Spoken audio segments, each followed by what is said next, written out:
দেখো শিব, তোমার চেয়ে অনেক আগে আমি এই পৃথিবীতে এসেছি, তোমার চেয়ে অনেক বেশি কিছু আমি দেখেছি। তুমি মনে করো না যে তোমার চেয়ে কম বিদ্যা বুদ্ধি নিয়ে আমি আজকে এই অবস্থানে উঠে এসেছি। তোমার বয়স অনেক কম, তোমার চোখে ঘোরের নেশা, তুমি তুমি ভালো মন্দ বোঝবার মতো বয়স তোমার এখনো হয়নি শিমু।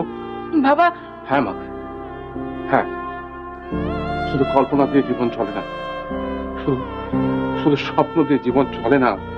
জীবনটা জীবনটা যে কত কঠিন, কত কঠোর, কত নির্মম, সেটা তুমি বুঝতে পারবে না মা। কিন্তু বাবা, আমার ভালো মন্দ আমি বুঝি বাবা। না, বুঝো না, বুঝো না, তুমি তুমি কিচ্ছু বুঝো না।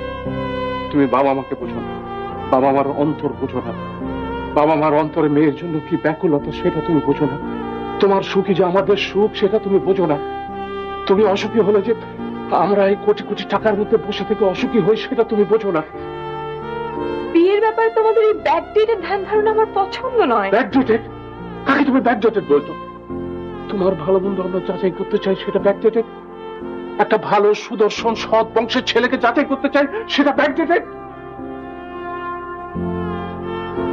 তোমরা বিয়ে দিলে যে বিয়ে সুখের হবে তার কি কোনো গ্যারান্টি আছে বাবা? না, নেই, কোনো গ্যারান্টি নেই। এই পৃথিবীতে বাঁচা মরার কোনো গ্যারান্টি নেই। তবে একটা কথা সত্যি, যে বাবা মার চেয়ে মেয়ের মঙ্গল কেউ চাইতে পারে না, কেউ চায়ও না। মেয়ে অসুখী হলে যে বাবার অন্তর জ্বলে পড়ে ছাই হয়ে যায়, এটা তো সত্যি।